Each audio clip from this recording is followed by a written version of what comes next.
다음은 산물 총액 계약의 양어세율 적용 물품에 대한 과세 표준입니다. 참깨 100톤을 만불 총액 계약 가격 조건으로 컨테이너에 벌크 상태로 적입하여 수입한 후 동물품 100톤을 공사로부터 시정 적금 물량 양어 관세율 40%로 추천을 받아 관할세관에 수입 신고하기 위해 국내 회사의 검정을 의뢰한 결과 당초 계약 수당보다 5%가 부족한 95톤인 경우 검증을 실시했더니 100톤을 수입했는데 검증을 한 결과 95톤이라는 얘기죠. 이거를 총액 만불에 수입을 했는데 95톤. 그럴 때의 그 과세 표준 및 수입 신고 서상의 기재 수량은 어떻게 해야 되느냐. 자, 수입품의 물품에 대한 관세는 관세법 4조의 규정에 수입 신고할 때의 물품의 성질과 수량에 의해서 부과하는 것이며 농림축산물에 대한 양어관세 중 낮은 세율이 적용된 시장 적금 물량 추천량을 초과하여 수입되는 물량은 시장 적금 물량으로 인정되지 않습니다. 따라서 동권 질의 경우 수입 신고상 기재 수량은 실제 반입 수량. 과세 표준은 총 금액이죠. 지급한 총 금액이고. 다만 두 번째 질의와 같이 양어 관세 적용 물품으로서 추천 수량보다 실제 반입 수량이 많은 경우에는 실제 반입 수량 중 추천받은 수량 및 미추천 수량에 대하여 적용 세율이 달라지기 때문에 이 경우에 과세 표준은 전체 수량 중 추천 및 미추천 수량만큼 안분하여 산출이 됩니다. 다만 의도적으로 BL, 신용장 등 선적 서류 등에 기재된 수량보다 과다하게 반입하거나 실제 거래 가격을 허위로 신고하는 경우에는 관세법 위반으로 처벌이 되는 것입니다. 간단한 내용이죠. 자, 다음은 정광석 거래 시 비철금속의 가격에서 공제되는 불순물 정제 비용에 대한 과세가격 결정입니다.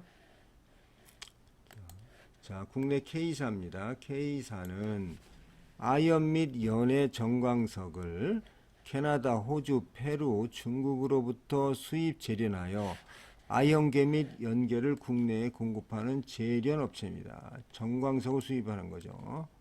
정광석의 수입가격 단가 한정은 금속대금 재련비, 금속대금에서 재련비, 트리트먼트 차지라고 합니다.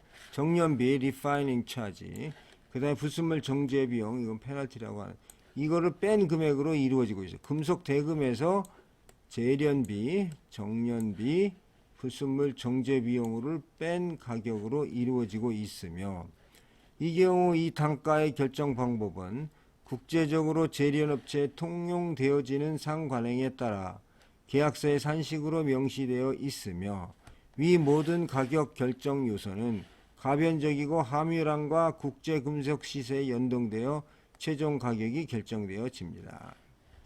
위의 그 불순물 정제 비용은 아연 정광석에 있어서는 안 될 불순물인 철이나 규소 등과 같은 것을 제거하는 비용으로서 철 성분이 8% 미만인 경우에는 문제가 되지 않으나 8%가 초과하는 재련 비용이 8%는 초과하는 경우에는 별도의 재련 비용이 필요하기 때문에 광의의 어떤 재련비로 보고 있습니다. 이 재련비, 불순물 제거 비용은 재련비로 보고 있다. 자, 여기서 포인트는 정광석의 수입 가격은 보면은 계약 시점 또는 선적 시점에서 확정 가격이 정해질 수가 없는 거죠. 그래서 수입 후 정광석의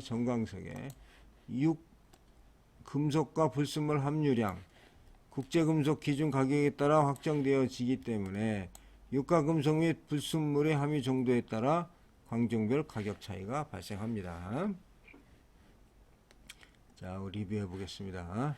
관세법 제30조 1항의 규정을 적용하여 과세 가격을 결정하고자 하는 경우에는 우리나라에 수출하기 위하여 판매되는 물품에 대하여 구매자가 실제로 지급하였거나 지급하여야 할 가격에 운임, 보험료 등을 가산하여 조정한 거래가격을 과세가격으로 합니다.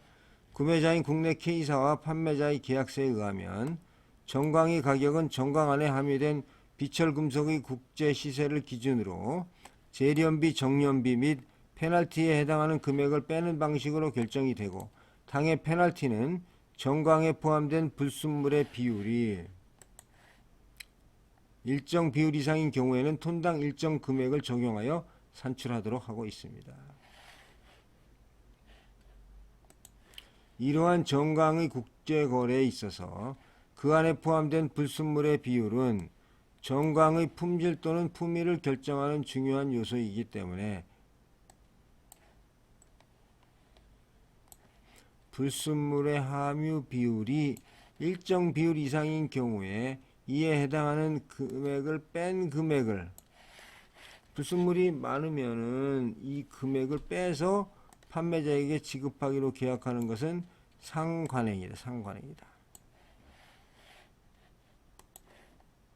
따라서 당해 페널티에 해당하는 금액이 계약 물품과 다른 물품을 선적하는 등의 계약 위반에 대하여 판매자가 구매자에게 지급하여야 하는 손해배상 등의 채무 금액이 아니라면 동금액은 구매자가 당해 수입 물품의 대가와 판매자의 채무를 상계하는 금액에 해당한다고 보기 어려울 것으로 판단됩니다.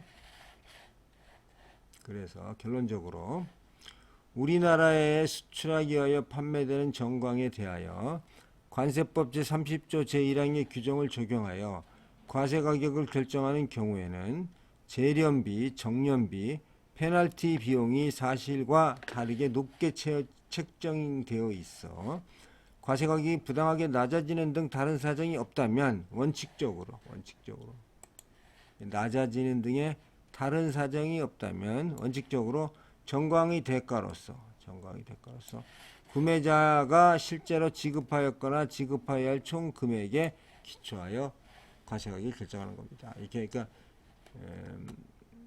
이게 뭐 그거에 따라서 가격이 조정이 되는 경우에 그 최종 지급하였거나 지급하여야 할 금액을 기초로 과세가격을 결정한다 하는 게 되겠습니다.